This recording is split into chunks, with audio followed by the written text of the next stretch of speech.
I found this webpage at prairieghosts.com, and it's about the St. Valentine's Day Massacre. It has some information that I'm pretty sure the general public does not know, and it's pretty interesting, so I'm going to read it to you. Blood, Roses, and Valentines, the haunted history of the St. Valentine's Day Massacre. For a city that is so filled with the history of crime, there has been little preservation of the landmarks that were once so important to the legend of the mob in Chicago. Gone are the landmarks like the Lexington Hotel where Al Capone kept the fifth-floor suite and used the place as his headquarters, but most tragic, at least to crime buffs, was the destruction of the warehouse that was located at 2122 North Clark Street. It was here on Valentine's Day 1929 that the most spectacular mob hit in gangland history took place, the St. Valentine's Day Massacre. Now here's a picture of the legendary SMC Carthage Company at 2122 North Clark Street in Chicago. The bloody events of February 14, 1929 began nearly 5 years before with the murder of Dion O'Banion, the leader of Chicago's North Side mob.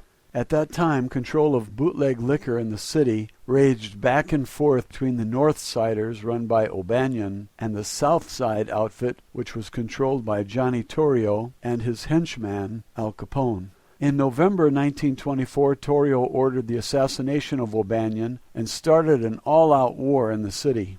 The North Siders retaliated soon afterwards and nearly killed Torrio outside his home. This brush with death led him to leaving the city and turning over operations to Capone, who was almost killed himself in September of 1926. The following month, Capone's shooters assassinated Jaime Weiss, who had been running the North Side mob after the death of O'Banion. His murder left the operation in the hands of George Bugs Moran, a longtime enemy of Capone. For the most part, Moran stood alone against the Capone mob, since most of his allies had succumbed in the fighting. He continued to taunt his powerful enemy and look for ways to destroy him. In early 1929, Moran sided with Joe Aiello in another attack against Capone.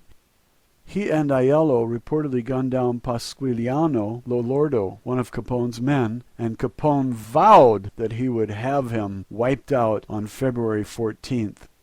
He was living on his estate outside Miami at the time and put in a call to Chicago. Capone had a very special Valentine that he wanted delivered to Moran. Through a contact in Detroit, Capone arranged for someone to call Moran and tell him that a special shipment of hijacked whiskey was going to be delivered to one of Moran's garages on the North Side. Adam Hayer, a friend of Moran, owned the garage, and it was used as a distribution point for North Side liquor. A sign on the front of the building at 2122 North Clark Street read, SMC Carthage Company, shipping, packing, long-distance hauling. Moran received the call at the garage on the morning of February 13th, and he arranged to be there to meet the truck the next day. On the morning of February 14th, a group of Moran's men arrived at Clark Street garage. One of the men was Johnny May, an ex-safecracker who had been hired by Moran as an auto mechanic. He was working on a truck that morning with his dog, a German Shepherd named Highball, tied to the bumper. In addition, 6 other men waited for the truck of hijacked whiskey to arrive. The men were Frank and Pete Gusenberg, who were supposed to meet Moran and pick up 2 empty trucks to drive to Detroit and pick up smuggled Canadian whiskey. James Clark, Moran's brother-in-law, Adam Hayer, Al Weinshank, and Reinhard Schwimmer, a young optometrist who had befriended Moran and hung around the liquor warehouse just for the thrill of rubbing shoulders with gangsters. George Moran was already late for the morning meeting.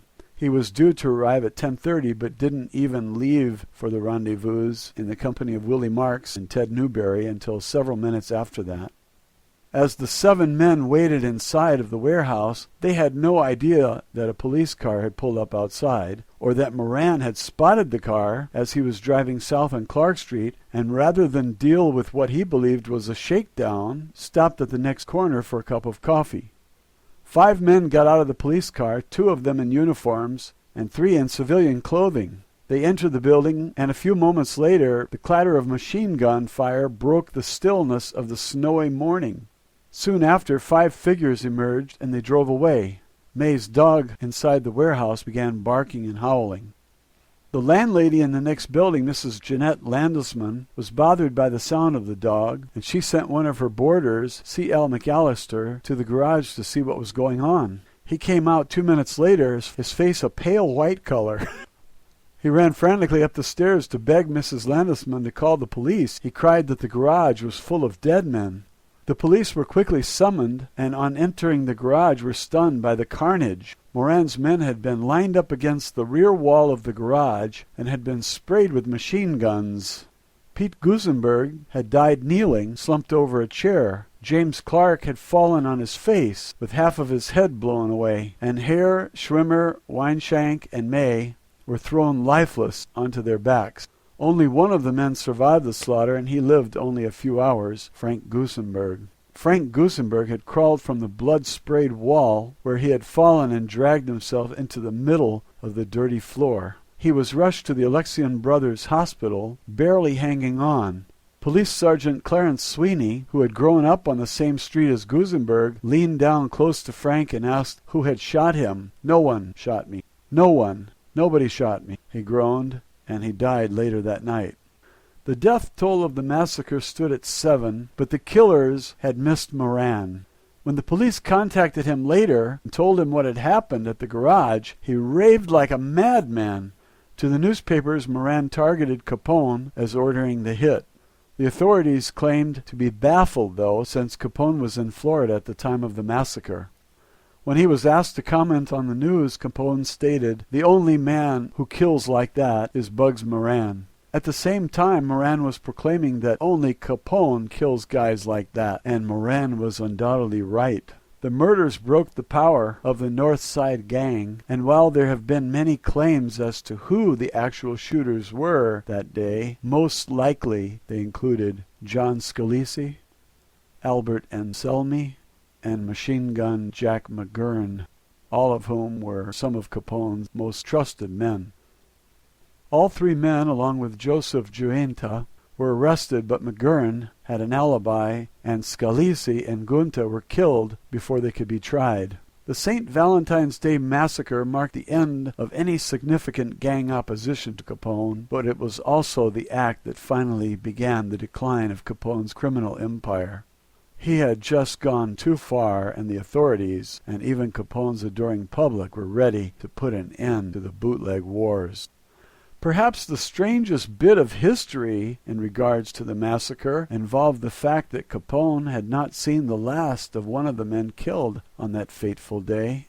In May 1929, Capone slipped out of town to avoid the heat that was still coming down from the massacre, and to avoid being suspected in the deaths of several of the men believed responsible for the killing of the Moran gang. While in Philadelphia, he and his bodyguard, Frankie Rio, were picked up on charges of carrying concealed weapons and were sentenced to a year in prison. They eventually ended up in the Eastern State Penitentiary. Capone continued to conduct business from prison. He was given a private cell and allowed to make long-distance telephone calls from the warden's office and to meet with his lawyers and with Frank Nitti, Jake Gusick, and his brother Ralph, all of whom made frequent trips to Philadelphia. He was released 2 months early on good behavior, and when he returned to Chicago, he found himself branded public enemy number 1. It was while he was incarcerated in Pennsylvania that Capone first began to be haunted by the ghost of James Clark, one of the massacre victims and the brother-in-law of George Moran. While in prison, other inmates reported that they could hear Capone screaming in his cell, begging Jimmy to go away and leave me alone. After Capone returned to Chicago, he took up residence at the Lexington Hotel, and while here, would report his most frequent encounters with the ghost. While living at the Lexington Hotel, there were many times when Capone's men would hear from strange begging for the specter to leave him in peace. On several occasions, bodyguards broke into his rooms, fearing that someone had gotten to their boss. Capone would then tell them of Clark's ghost. Whether the ghost was real or not, Capone certainly believed that he was. The crime boss even went so far as to contact a psychic named Alice Britt to get rid of Clark's angry spirit. Not long after a seance was conducted to try and rid Capone of the vengeful spirit. Jaime Cornish, Capone's personal valet, also believed that he saw the ghost. He entered the lounge of Capone's apartment and spotted a tall man standing near the window. He demanded to know the man's identity, but the shadowy figure slipped behind a curtain and out of sight. Cornish immediately summoned two of his employer's bodyguards, but a search of the room revealed that there was no one there but Al Capone, who continued to insist that the figure had been Jimmy Clark. Years later, Capone would insist that Jimmy Clark followed him to the grave. Here's a photo of Canadian George Pate with bricks from the wall of the garage where the massacre took place.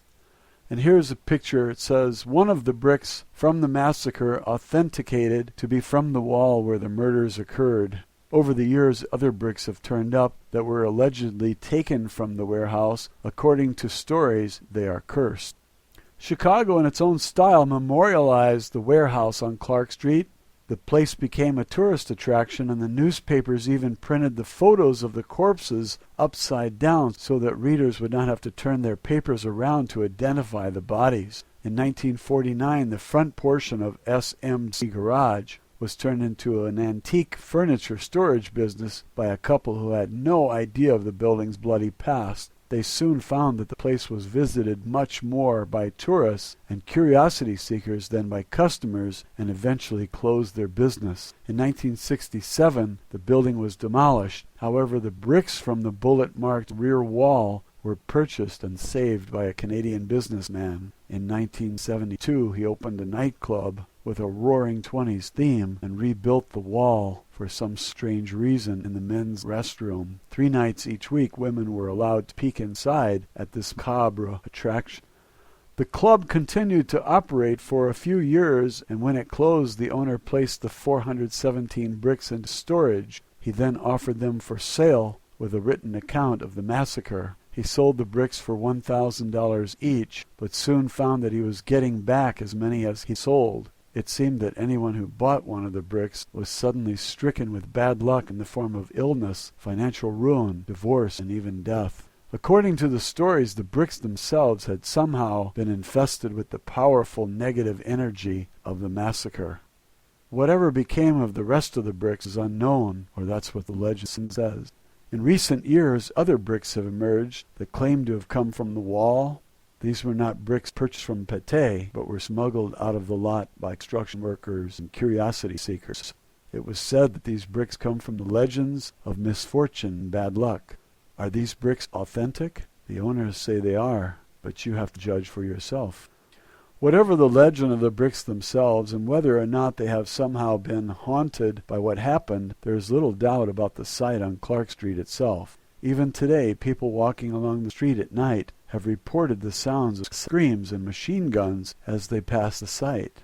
The building is long gone, but the area is marked as fenced-off lawn that belongs to a nearby nursing home. 5 trees are scattered along the place in a line, and the one in the middle marks the location where the rear wall once stood. Passers-by often report strange sounds and the indescribable feeling of fear as they walk past. Those who are accompanied by dogs report their share of strangeness too. Animals appear to be especially bothered by this piece of lawn, sometimes barking and howling, sometimes whining in fear. Their sense of what happened here many years ago seems to be much greater than our own.